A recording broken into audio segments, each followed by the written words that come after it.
Hello दोस्तों, कैसे हैं आप सभी लोग। तो हम आप सभी के लिए बिहार एसएससी सीजीएल और इंटर लेवल के नए प्रैक्टिस सेट के साथ हाजिर हैं। और आज हम लोग सेट नंबर 13 का डिस्कशन करने वाले हैं। 12 सेट कंप्लीट कर चुके हैं और यह जो हम लोग सेट का जो डिस्कशन करते हैं यह प्लेटफॉर्म प्रकाशन के प्रैक्टिस सेट से करते हैं। ये सेट आपके एग्जाम के लिए बहुत ही महत्वपूर्ण है, तो आप लोग कहीं मत जाइए, शुरू से अंत तक वीडियो को जरूर देखिएगा। इसमें हम 75 प्रश्नों का पूरी तरह से सॉल्यूशन करने वाले हैं, जिसमें जीएस, जीके और साइंस करंट अफेयर के प्रश्न रहने वाला है। और हम हर दिन हम पूरी कोशिश करते हैं कि आप सभी के लिए एक अच्छा सेट लाएं, अच्छे से डिस्कशन कराएं, ताकि आपको एग्जाम में इससे बेनिफिट मिल सके। हमें आप सभी से एक उम्मीद है कि अगर आप लोग को हमारा वीडियो अच्छा लगता है तो वीडियो को लाइक जरूर करें, और जो भी चैनल पर नया है चैनल को सब्सक्राइब करना भूलें, और इस वीडियो को अपने दोस्तों ग्रुप में शेयर जरूर करें। हमें ये आपसे उपेक्षा है। तो चलिए स्टार्ट करते हैं आज सेट नंबर 13 का पहला प्रश्न। पहले प्रश्न में कहा गया है कि उत्तर दक्षिण विभाजन का विचार किस रिपोर्ट के द्वारा लोकप्रिय हुआ है। उत्तर दक्षिण विभाजन का विचार ब्रांट रिपोर्ट के द्वारा यह प्रचलित हुआ है या लोकप्रिय हुआ है। ब्रांट रिपोर्ट स्वतंत्र आयोग द्वारा लिखी गई एक रिपोर्ट है, जिसकी अध्यक्षता विलियम ब्रांट के द्वारा 1980 ईस्वी में किया गया था। पहला का आपका ऑप्शन नंबर 3 हो जाएगा। अगला प्रश्न है कि सबसे बड़ी संख्या का सबसे बड़ा सुख के अर्थ में न्याय की अवधारणा को किसने लोकप्रिय बनाया है। इसमें कहा गया है कि सबसे बड़ी संख्या का सबसे बड़ा सुख, यह जो अवधारणा है यह बेथम के द्वारा दिया गया है। 2 का 2 नंबर हो जाएगा। अगला प्रश्न है, निम्नलिखित में से कौन सा भारत के लुक ईस्ट नीति का प्राथमिक उद्देश्य है। इन चारों ऑप्शन में से कौन है जो भारत के लुक ईस्ट नीति का प्राथमिक उद्देश्य है। तो पूर्वी एशियाई देशों के साथ आर्थिक संबंध को मजबूत करना। पूर्वी एशियाई देशों के साथ आर्थिक संबंध को मजबूत करना, यही लुक ईस्ट नीति है। ईस्ट मतलब पूरब हो चुका है, यानी पूर्वी देशों के साथ। तो 3 का 1 नंबर हो जाएगा। 1990 के दशक में भारत का लुक ईस्ट पॉलिसी अधिक क्रियाशील हुआ। पीवी नरसिम्हा राव, आई के गुजराल और अटल बिहारी वाजपेयी का इसमें महत्वपूर्ण योगदान रहा था। लुक ईस्ट पॉलिसी की शुरुआत 1992 में किया गया है। चलिए बढ़ते हैं अगले प्रश्न की ओर। कौन न्याय को समानों के साथ समान व्यवहार और असमानों के साथ असमान व्यवहार के रूप में परिभाषित करता है। तो यह अरस्तु के द्वारा परिभाषित किया गया है कि हम समान के साथ समान न्याय और असमानों के साथ असमान व्यवहार करेंगे। यह परिभाषा अरस्तु के द्वारा दिया गया है। और अगर अरस्तु की बात आया है तो यहाँ से एक चीज और जान लेते हैं। जीव विज्ञान के जनक और जंतु विज्ञान के जनक, ये दोनों कौन है। तो जीव विज्ञान और जंतु विज्ञान के जनक भी अरस्तु हैं। यहाँ से आपको 2 प्रश्न और निकल जाता है। चलिए देखिए 5 नंबर, निम्नलिखित में से कौन सा विकल्प पृथ्वी की सतह से शुरू होकर वायुमंडल के परतों का सही क्रम है, यानी नीचे से ऊपर की ओर सजाना है। तो सबसे पहले आ जाएगा क्षोभ मंडल, उसके बाद समताप मंडल, फिर मध्य मंडल, फिर तापमान मंडल और लास्ट में वही मंडल हो जाएगा। 5 का 3 नंबर हो जाएगा। पृथ्वी पर जितने भी मौसमी घटनाएं होती है वो सभी क्षोभ मंडल में होता है। समताप मंडल में वायुयान उड़ाने के लिए इसे आदर्श मंडल माना जाता है। 21 मार्च और 23 सितंबर को सूर्य की किरणें सीधे भूमध्य रेखा पर पड़ती है, जिसके कारण पृथ्वी पर दिन और रात बराबर होता है।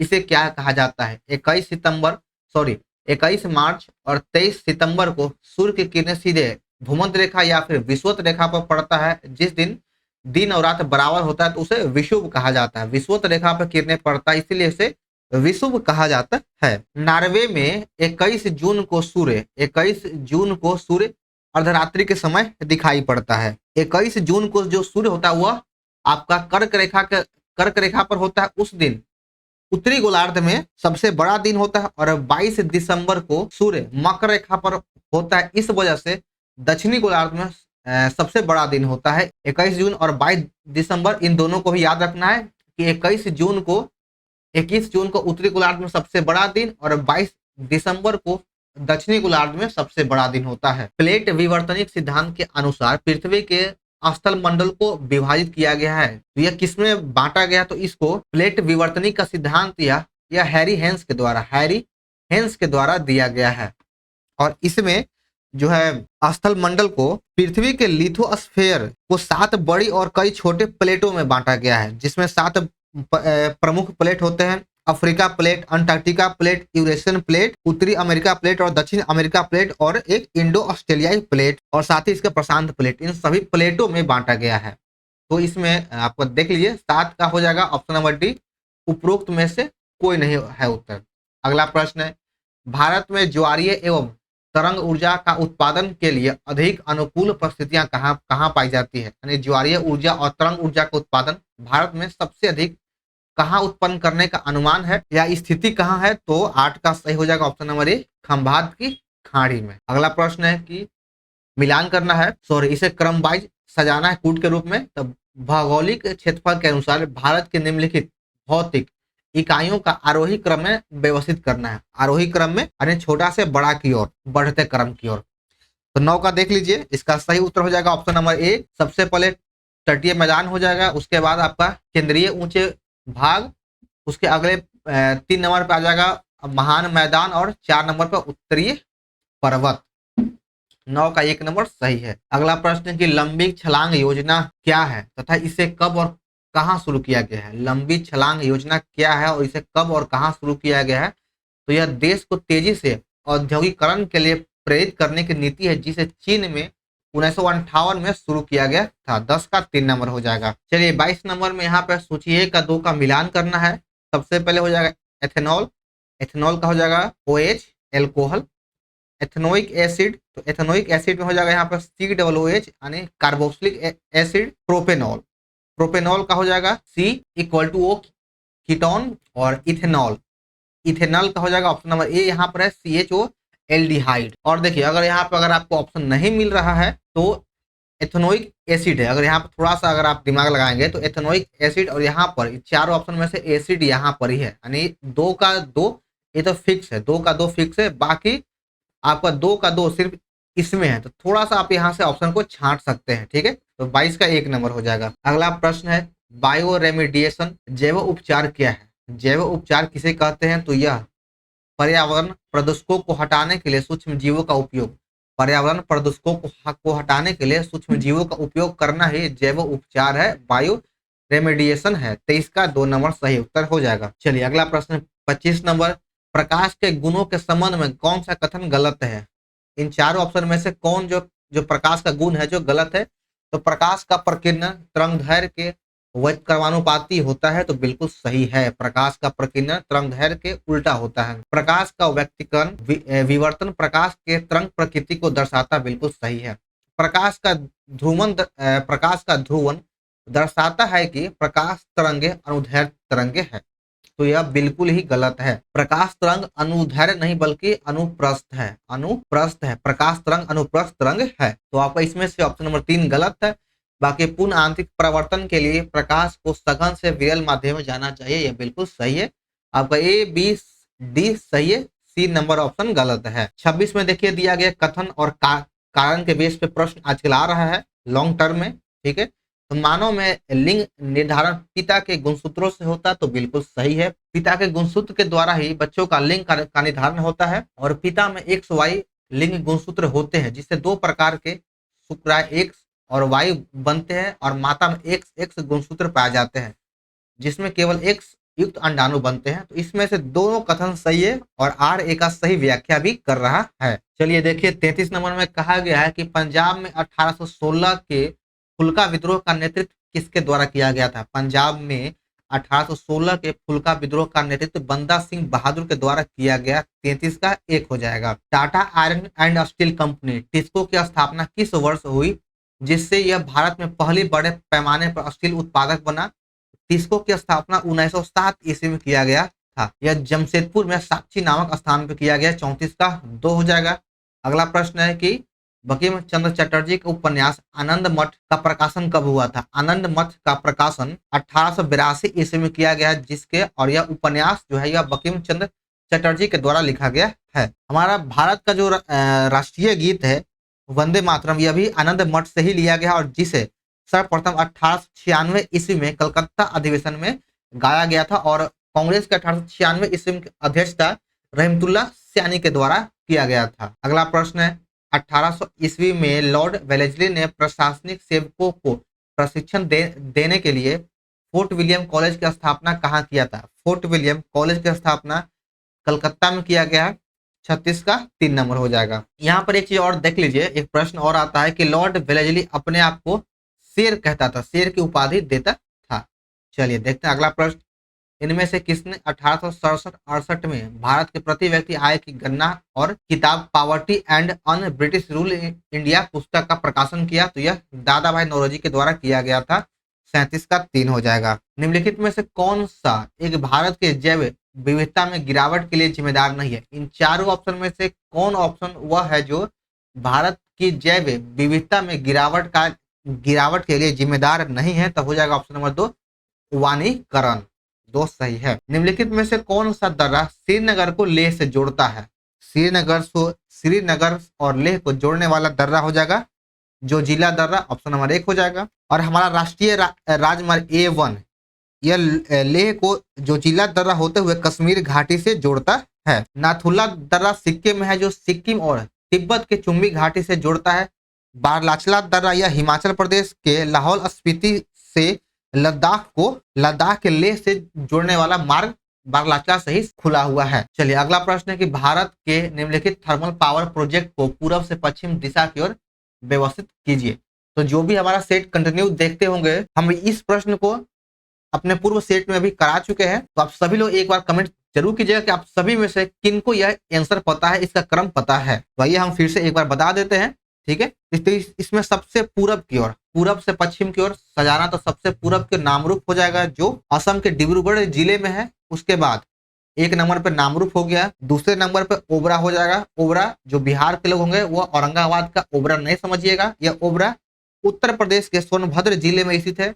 3 नंबर पे हो जाएगा पारीछा, यह भी उत्तर प्रदेश के झांसी जिले में स्थित है। और चौथा कोटा जो है चंबल राजस्थान में स्थित है। कोटा सुपर पावर थर्मस यह राजस्थान में है। तो 40 का हो जाएगा आपका ऑप्शन नंबर 3, 2, 3, 4, 1।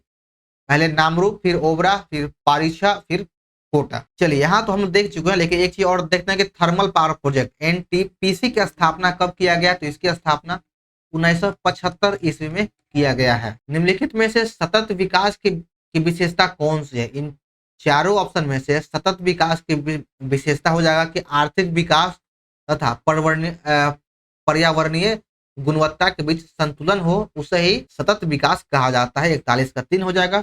और इससे संबंधित भी प्रश्न लगभग 2-3 बार आ चुका है। एंजेल ला प्रकाश किसको डालता है?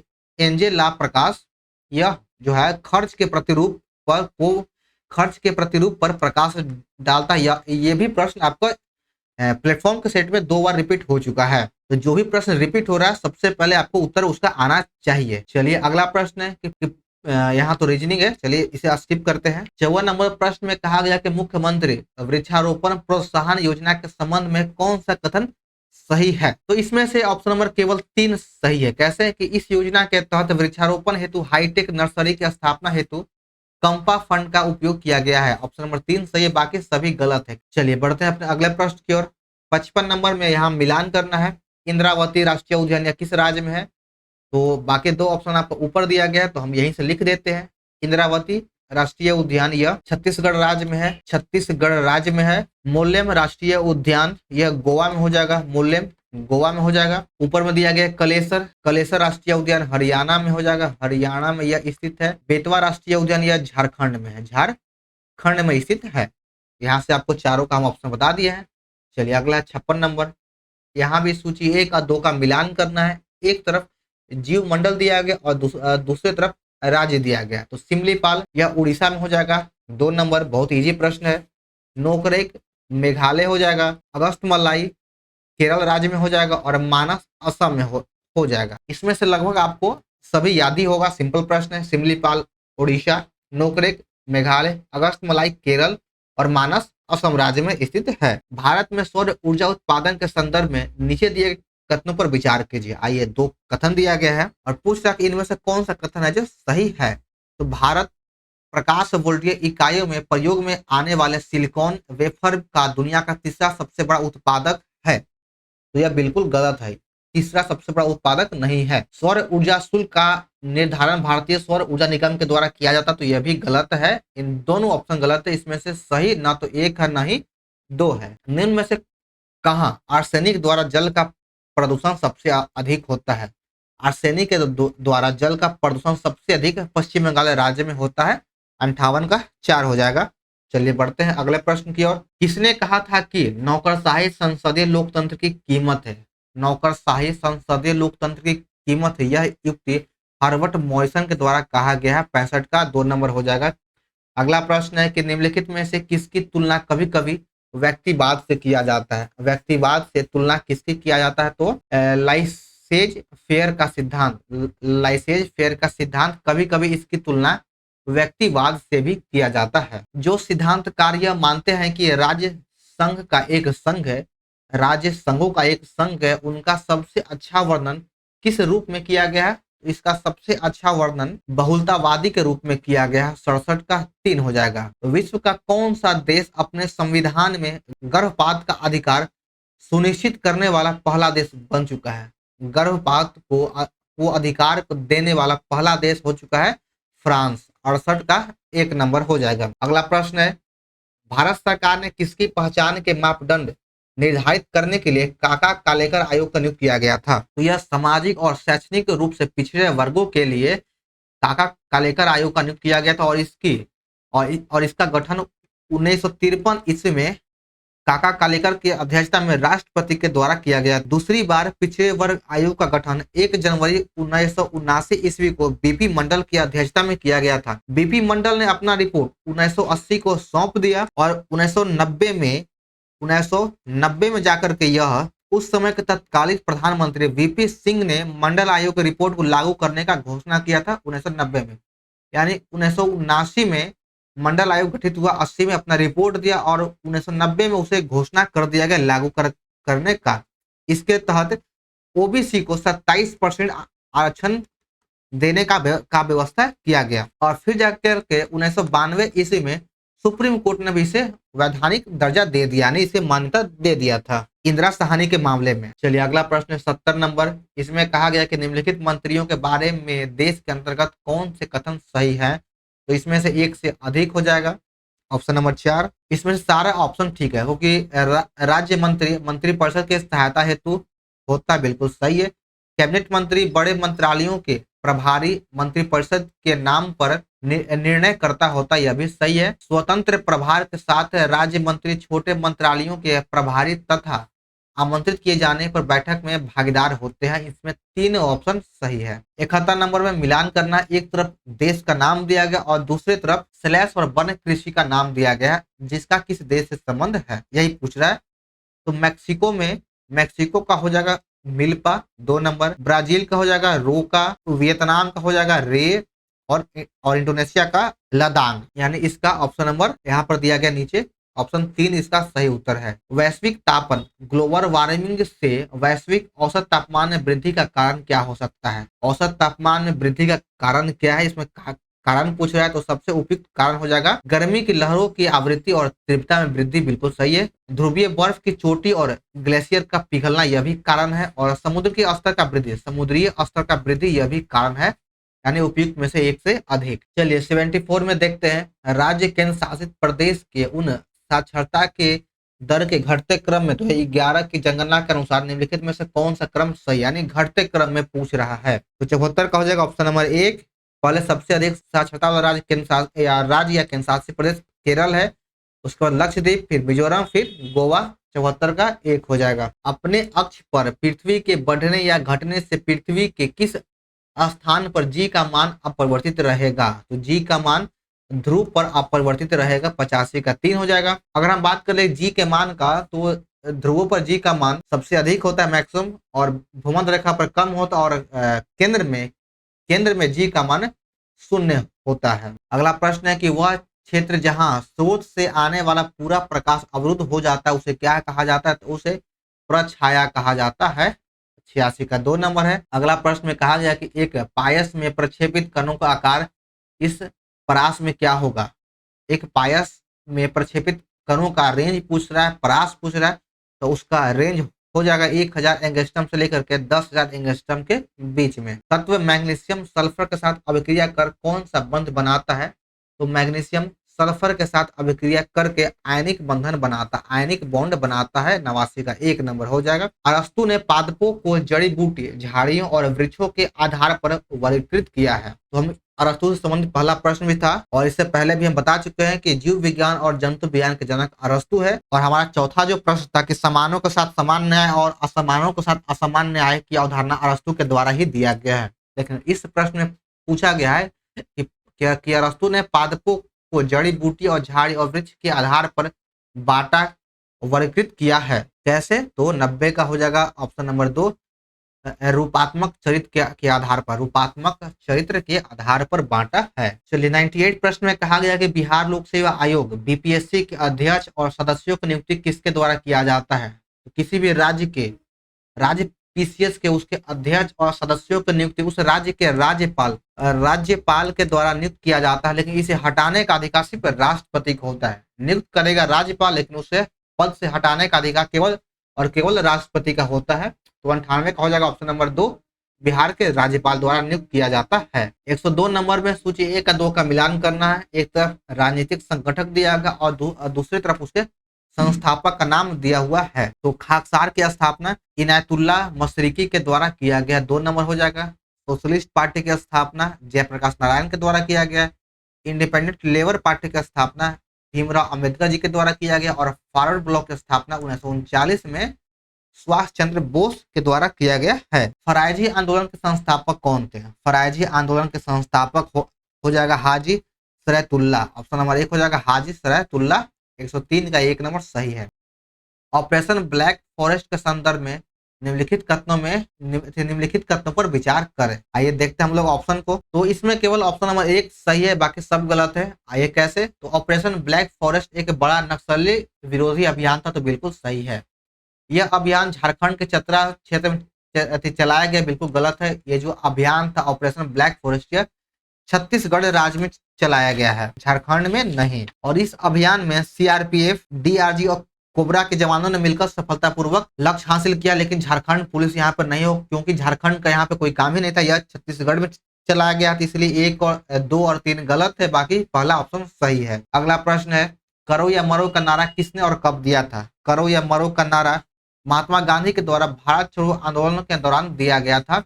भारत छोड़ो आंदोलन 1942 में हुआ था। लेकिन यहाँ पर एक विवाद है कि करो या मरो का नारा तो महात्मा गांधी जी के द्वारा दिया गया है, लेकिन इस नारा को गढ़ा है किसने? इस नारे को तो यूसुफ मेहर अली के द्वारा इस नारा का रचना किया गया है। गोकुल जलाशय और उदयपुर झील को रामसर स्थल के रूप में दर्जा प्रदान किया गया, यह किस राज्य में है? तो सबसे पहले देख लीजिए कि यह प्रश्न बीपीएससी में पूछ लिया गया और बिहार दरोगा में भी पूछा गया प्रश्न है। तो उदयपुर झील को देखते ही लोग सबसे पहले राजस्थान को आंसर क्लिक करते हैं, जो कि बिल्कुल गलत है, यह पाप होगा।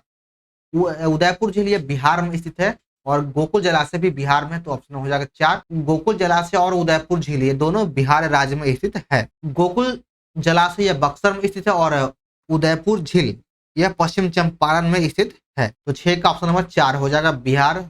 चलिए देखते हैं अगला प्रश्न। सुरक्षा वाल्व सिद्धांत के आधार पर भारतीय राष्ट्रीय कांग्रेस की स्थापना ब्रिटिश सरकार के खतरों से बचने के लिए किया गया था। यह उपयुक्त विचार किस नेता ने कहा था? तो यह लाला लाजपत राय के द्वारा कहा गया कथन है। 7 का 3 नंबर हो जाएगा। चलिए आइए देखते हैं कुछ प्रश्न भारतीय राष्ट्रीय कांग्रेस से देखते हैं। भारतीय राष्ट्रीय कांग्रेस की स्थापना 28 दिसंबर 1885 ईस्वी को एओ हुम के द्वारा किया गया था। और जब यह भारतीय राष्ट्रीय कांग्रेस की स्थापना किया गया, उस समय भारत का वायसराय लॉर्ड डफरिन था। लॉर्ड डफरी के शासनकाल में कांग्रेस का स्थापना किया गया है। भारतीय राष्ट्रीय कांग्रेस की स्थापना मुंबई में किया गया और इसका पहला अधिवेशन भी मुंबई में ही हुआ है और इसके प्रथम अध्यक्ष थे रमेश चंद्र बनर्जी। चलिए अब देखते हैं 118 नंबर प्रश्न। कार्बन टेट्राक्लोराइड और पानी के मिश्रण को अलग करने के लिए निम्न में से किस तकनीक का उपयोग किया जाता है? तो इसमें सेपरेटिंग फनल का उपयोग किया जाता है। 18 का 2 हो जाएगा।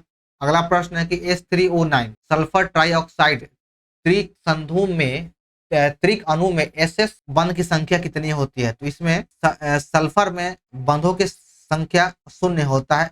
119 का 3 नंबर हो जाएगा 0 0। न्यूलैंड के अष्टक नियम में इनमें से किन 2 तत्वों को हाइड्रोजन, फ्लोरीन, क्लोरीन और ब्रोमीन के साथ समान स्तंभों में रखा जा सकता है? तो इसे कोबाल्ट और निकेल के साथ रखा जा सकता है। 20 का 3 हो जाएगा। तने में कैबियम छल्ले की सक्रियता से बीच की ओर जाने वाली कोशिकाएं क्या होती है? तो इसका सही उत्तर हो जाएगा ऑप्शन नंबर 2 द्वितीय जाइलम, 2 नंबर सही है। चलिए देखिए 122 नंबर, पोषण जिसमें जीव शरीर के अंदर भोजन लेता है और एंजाइम का उपयोग करके पचाता है उसे क्या कहा जाता है? तो उसे होलोजोइक कहा जाता है। 22 का हो जाएगा 4 नंबर होलोजोइक। चलिए देखते हैं अगला प्रश्न। इसमें सत्य कथन का चुनाव करना है कि चारों ऑप्शन में से कौन सही है। जिसमें आपका ऑप्शन नंबर 2 और 3 सही है। कैसे? सुनने सूंघने या यादाश्त, दृष्टि आदि का केंद्र अगर मस्तिष्क में स्थित होता है, बिल्कुल सही है। उल्टी, लार, रक्तचाप जैसी अनैच्छिक क्रिया का नियंत्रण पश्च मस्तिष्क में स्थित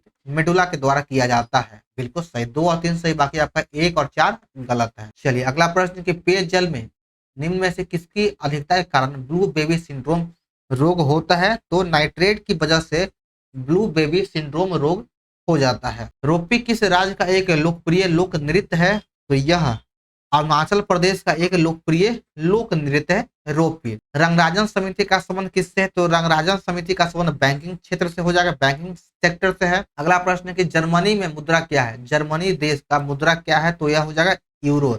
यूरो जर्मनी का मुद्रा है। रूबल किस देश की मुद्रा है? तो रूबल रूस का हो जाएगा। येन येन जापान का हो जाएगा। लियू रोमानिया की मुद्रा है। रोमानिया देश की मुद्रा है लियू। चलिए अगला प्रश्न है, फील्ड मार्शल के पद पर पदोन्नति होने वाले पहले भारतीय सेना अधिकारी कौन थे? तो हो जाएगा जनरल मानिक शाह, जो हाल ही में कुछ साल पहले इसका मूवी भी आ चुका है मानिक शाह के नाम से। और इनका 1971 के युद्ध में अहम योगदान रहा था। जो बांग्लादेश जो देश बना उसमें जनरल मानिक शाह का अहम रोल रहा। अगला प्रश्न है कि भारत में पंचायती राज संस्थाओं के संदर्भ में कौन सा कथन है जो सही है? तो केवल ऑप्शन नंबर 1 सही होगा। क्यों? तो पंचायती राज संस्थाओं का कार्यकाल 5 वर्ष का होता है, बिल्कुल सही है। और ऑप्शन नंबर 2 गलत यह इसलिए है क्योंकि पंचायती राज संस्थाओं में आरक्षित स्थानों की संख्या 1/4 नहीं बल्कि 1/3 है। 10 से 13 फरवरी 2026 तक जर्मनी में आयोजित बायोफैच 2026 में किस देश के कंट्री ऑफ द ईयर के रूप में नामित किया गया है? तो भारत को कंट्री ऑफ द ईयर के रूप में नामित किया गया है। 15 से 25 फरवरी 2026 तक विशाखापट्टनम में आयोजित होने वाले इंटरनेशनल फ्लीट रिव्यू IFR में पहली बार कौन सा 2 देश अपने युद्धपोत भेज रहा है? तो 37 हो जाएगा ऑप्शन नंबर 2 फिलीपींस और UAE। अगला प्रश्न है कि 11 फरवरी को प्रतिवर्ष किन की पुण्यतिथि पर समर्पण दिवस मनाया जाता है? तो 38 का ऑप्शन हो जाएगा 2 पंडित दीनदयाल उपाध्याय के पुण्यतिथि पर ही समर्पण दिवस मनाया जाता है। अगला प्रश्न है कि भारत और किस देश ने रक्षा प्रौद्योगिकी सहयोग को बढ़ावा देने के लिए एक संयुक्त घोषणा पत्र GDI पर हस्ताक्षर किया है? तो यह ग्रीस यूनान के द्वारा किया गया है। 39 का 2 नंबर है। फरवरी 2026 में जारी आंकड़ों के अनुसार भारत का कौन सा राज्य देश का सबसे बड़ा ऊन उत्पादक राज्य बन चुका है? तो हो जाएगा राजस्थान। राजस्थान फरवरी 2026 के आंकड़ों के अनुसार भारत का सबसे बड़ा ऊन उत्पादक राज्य बन चुका है। तो चलिए दोस्तों, हमारा यहाँ से आज का सेट नंबर 13 समाप्त होता है। तो फिर मिलते हैं आपसे एक नए सेट के साथ। जय हिंद।